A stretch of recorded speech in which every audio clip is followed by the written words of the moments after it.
A very good evening to all of you, ladies and gentlemen.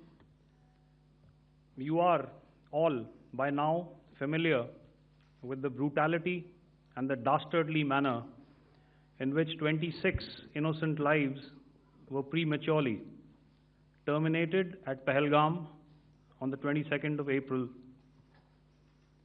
When you combine those horrific scenes and the pain of the families that the nation witnessed with numerous other recent terrorist strikes on our armed forces and defenseless civilians, we knew that the time had arrived to make yet another compelling statement of our resolve as a nation. Operation Sindoor was conceptualized with a clear military aim to punish the perpetrators and planners of terror and to destroy their terror infrastructure. What I do not state here, of course, is the often stated determination of India and its intolerance to terror. It set into motion a very diligent and microscopic scarring of the terror landscape across the borders and the identification of terror camps and training sites.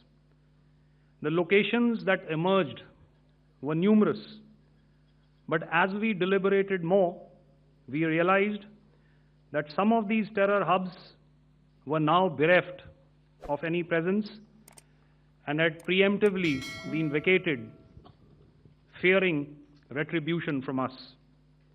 There was also a term of reference and our own binding, self-imposed restriction to target only terrorists and thus prevent collateral damage. There were 9 camps that you are now all familiar with, which were confirmed by our various intelligence agencies to be inhabited. Some of these were in POJK, while there were others that were located in the Punjab province in Pakistan. Nefarious places such as Muridke, the hub center of the Lashkar-e-Taiba, has over the years bred infamous characters such as Ajmal Kasab and the likes of David Headley. What followed was a careful scrutiny of each of these sinister locations, their layout, configuration, even the type of construction in each structure, and the terrain obtained around these. This was with an obvious intent to deduce and identify the exact vector that was required for their neutralization, as also the eyes in the sky that we would send up to ensure that we brought back evidence that we had indeed targeted what we set out to.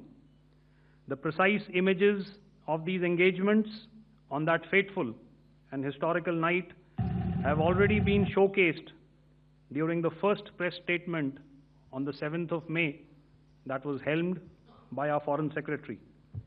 I have no doubt in my mind that we achieved total surprise, and those strikes across those 9 terror hubs left more than 100 terrorists killed, including high-value targets such as Yusuf Azhar, Abdul Malik Rauf, and Mudassir Ahmed that were involved in the hijack of IC-814 and the Pulwama blast.